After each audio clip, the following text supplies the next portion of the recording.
Buenas tardes, amigos y amigas, bienvenidos a Casa América. Esta tarde tenemos el honor de acoger el diálogo Fronteras y Abismos, que cierra las jornadas Fronteras y Derechos Humanos, organizada conjuntamente con la Fundación Santillana, el Instituto de México y el Centro de Estudios Mexicanos de la UNAM en Madrid. ¿Qué clase de emociones pueden movilizar democráticamente, ¿no? O sea, y hay emociones que son cultivables, ¿no? O sea, si quieres cultivar la humanidad, así en términos de Lushman, por ejemplo, está la empatía, ¿no? Está la compasión es muy cristiana, el conmoverse. Por ejemplo, cuando ves lo de las patronas, conmoverse en el sentido literal, ¿no? Te conmueves con el destino del otro, ¿no? La indignación, o sea, aquí mismo, ¿no? O sea, es una emoción, ¿no? Y ahora tampoco hay que ser ingenuos porque también ha habido mucha gente muy culta y grandes lectores de novela y que eran unos hijos de, ¿no? Que eran muy sabios, ¿no? O sea, y que también hay gente que sabe muy bien, ¿no? Un torturador igual sabe mucho de dolor, ¿no? Hay que pensarlo mucho, pero yo creo que sí tenemos que, desde la perspectiva democrática, explorar eso, ¿no? O sea, el cultivo de ciertas emociones como la empatía, ¿no? Que aparte nos encanta, o sea, somos seres narrativos, ¿no? Construimos nuestra identidad narrativamente, uno responde quién es articulando un relato y necesitas al otro para contarlo, porque si no, para el relato, ¿no? Y nos encanta contar historias, y nos encanta imaginar qué sería vivir otra historia y otra vida que no vivimos, ¿no? Pues tenemos la desgracia de vivir una vida. Por eso nos encanta esta experiencia estética de por un momento, cuando la cosa es buena, experimentar significativamente la vida de otras personas. Y ahora, esa experiencia estética, ¿cómo lo llevamos a la ética? Es lo que intento pensar, es complejo y también... Pero yo creo que sí es importante. O sea, yo a David diría que siga haciendo periodismo. porque me cuenta lo de Bosnia, ¿no? O sea,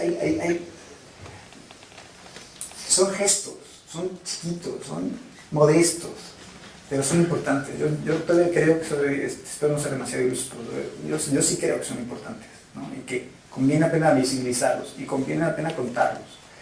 Y más o menos, ¿no? Por ello. Yo no creo que podemos hablar del arte como una cosa moral en sí mismo. Podemos hablar de la narrativa, de narrativas morales.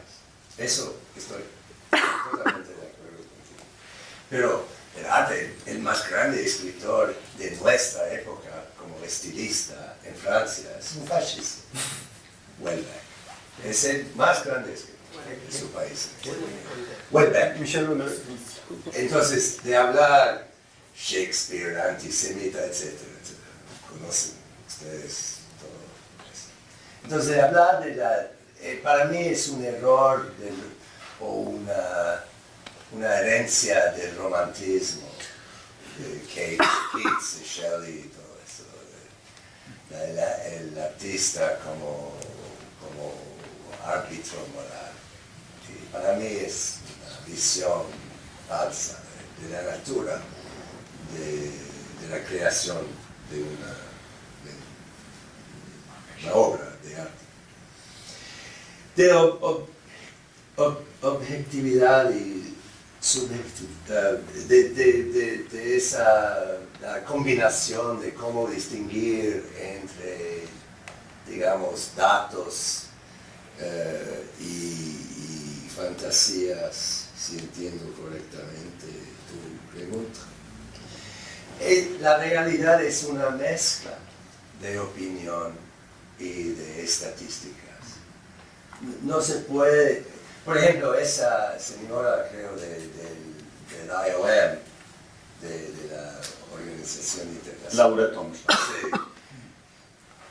Decir que hay razones económicas para aceptar no sé cuántos migrantes no es una respuesta suficiente, pero ¿en qué contexto cultural van a establecer? La cultura no se puede objetificar de la misma manera. Por ejemplo, los migrantes van a imponer la Sharia, un miedo actual en Europa.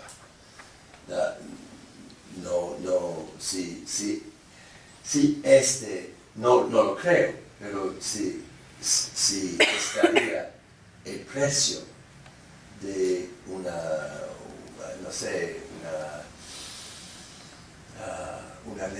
necesidad económica, tal vez las personas dirían, no, prefiero una catástrofe económica a una catástrofe cultural.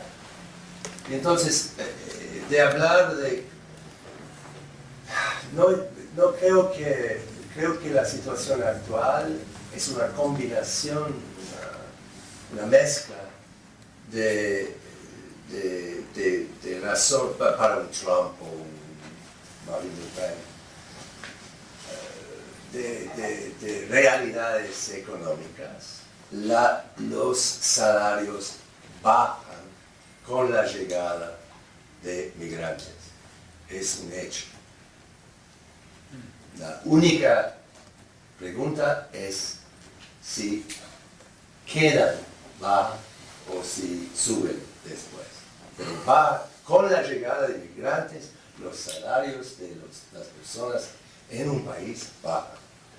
Entonces, hay estas preguntas, las preguntas prácticas, digamos, entre comillas, y preguntas culturales. No hay respuestas objetivas a preguntas culturales, no existe. Es un combate de historias, de narrativas, de debates. Creo que debemos tener presente que el escepticismo es el último eslabón del cinismo, que es lo que alimenta a los poderosos, ya no digo de derecha o izquierda, sino a esos señores que hacen negocios con los que financian la muerte. Es muy preocupante que desde la izquierda defendamos el escepticismo. Creo que siempre tenemos que defender el romanticismo. El romanticismo, sí. Era solamente por apoyar a Basilio, que no puede criticar a su invitado. Bueno, no, pero entonces yo, ya que has abierto el tema, comento un par de detalles que me parecen importantes. Una, que la posición de David requiere otra sesión monográfica, ¿no?, claramente orientada a buscar las raíces filosóficas del escepticismo, que es un tema que me interesa mucho, y sobre todo ver dónde el escepticismo alcanza al nihilismo. Y yo creo que esto merecería una discusión como que David sería un estupendo ponente.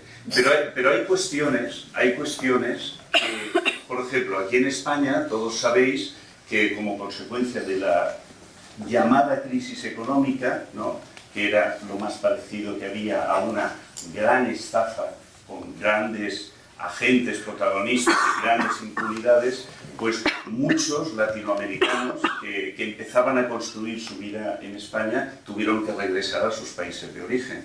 Bueno, en estos momentos los inmigrantes en España son mucho menos que antes, y sin embargo hay 10 millones de españoles que viven con menos de 600 euros al mes en el salario. Es decir, la idea que los emigrantes bajan los salarios puede ser cierta en un país como Estados Unidos, que yo entiendo que está muy desregulado, ¿no? Pero en países europeos que no han renunciado a la idea del Estado social, la migración, y cuando yo digo migración no quiero decir abrir indiscriminadamente las fronteras, sino administrar racionalmente un flujo migratorio, y sobre todo desde el punto de vista de una migración económica y laboral, no tiene por qué suponer una bajada de los salarios, porque se entiende que los sindicatos hacen su trabajo, que el gobierno no les niega la capacidad de interlocución para defender unos derechos que tengan que ver con el concepto de calidad de vida al que todavía no hemos renunciado los románticos. Ah, bueno. ¿Quieres una respuesta o no? No deseo otra cosa. Yo los dejo. Primero, hay muchos países. Se puede ser que, no sé, los sindicatos y el gobierno de España, de Rajoy, verdaderamente. Pero bueno, se puede ser que el gobierno español y los sindicatos españoles hacen todavía este trabajo. Pero yo sé que no hablamos de la Gran Bretaña, pero en Francia los sindicatos tienen cada mes menos poder y el mercado negro, entre comillas, de trabajo aumenta cada día. Entonces, de hablar, sí, de los Estados Unidos como Gran Bretaña son los dos países más desregulados del mundo, pero yo creo que la misma cosa, la misma lógica está desarrollándose en Europa. Entonces no veo como esa línea roja entre, no sé, los países anglosajones, entre comillas, y los otros países de Europa. No creo que sea nuestra situación actual. Pero es muy difícil entender el trasfondo de tu reflexión, porque yo no sé si mi estás... reflexión no sirve a una política buena. Es otra cosa. Mi reflexión está completamente comprensible, pero no sirve a una política buena. Es la verdad. Yo no creo que es un asunto de cinismo versus escepticismo. No. Creo que es una... ¿A qué sirve un intelectual? Para mí es describir correctamente lo que pasa. No es una agitación política. No estoy un antimilitante. Lo hice una vez en mi vida en Bosnia y basta. Y para mí, yo creo que es por eso que habló de la frase de Hegel, que yo creo que hay muchas situaciones, hay que decidir entre verdad y justicia, por ejemplo. Y bueno, yo prefiero la verdad, es no lo digo, es lo que es mi decisión como intelectual. Hay otras decisiones, hay la justicia. Pero sí hay una contradicción entre las dos. Y hay casos en los cuales hay esa contradicción, existe. Yo prefiero tomar la posición que no sirve a la justicia. Si tengo que elegir entre los dos. Y hay momentos en los cuales no tienes que elegir, pero en este momento, de las cosas de las cuales hablamos ahora esta tarde, sí, creo que hay decir la verdad tiene un precio alto moral. En este sentido estoy de acuerdo contigo. De todas maneras, yo creo que aquí se puede deslizar fácilmente un equívoco. Es decir, yo creo que los intelectuales europeos o las minorías politizadas o los que intervienen activamente en este debate en cualquier ciudad de Europa en estos momentos coincide plenamente con el diagnóstico que tú estás haciendo. Lo que ocurre es que porque no le gusta, actúa. El otro día algunos de vosotros quizás estabais en la última conferencia que se hizo en el Cervantes, en el que Javier Moreno, es director del País, citó una frase de Gramsci y citaba... El optimismo del... No, pesimismo de la inteligencia. De la inteligencia, optimismo de la no. voluntad. Bueno, no quiere decir nada. Bueno, perdona, espera, todavía no he acabado. Espera, precisamente lo que le propuse a Javier Moreno, que citó esta frase, es una interpretación, porque eso no es una disyuntiva. Yo le decía que precisamente cuanto más pesimista es la información que suministra la inteligencia, más claro tiene que ser el optimismo de la voluntad, porque de ahí obtiene toda su energía política para enfrentarse a algo que no le gusta. Obviamente, la opción del enfrentamiento, aunque sea puramente verbal y versallesco como en esta sala, pues bueno, tiene un sentido, solo tiene sentido si se basa en la verdad y en la claridad de la información que suministre una inteligencia pesimista, pero sin resignarse. Lo que puede haber en el escepticismo de Confuso es precisamente que transmita la idea de que lo que más nos conviene es la resignación. Yo creo que es ahí donde está la disyuntiva. La disyuntiva todavía no es entre verdad y justicia, sino... Pero el problema con la resignación es que, desde el punto de vista filosófico... No, es más un tema de carácter.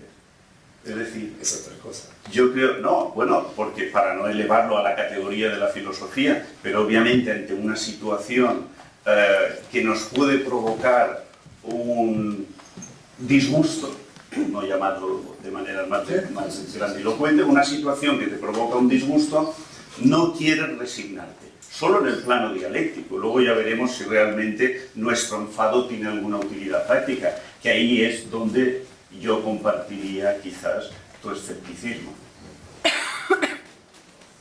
Bueno, gracias Enrique, gracias David. Tengan ustedes en cuenta una cosa importante. En toda discusión es fundamental el conocimiento de la lengua. Y David está haciendo un enorme esfuerzo por hablar en una lengua que no es la suya. Entonces yo creo que lo que hay que hacer es ya darle más puntos a él para empezar. O sea que todavía está a tu favor el taxímetro. Bueno, gracias Casa América, gracias a la UNAM.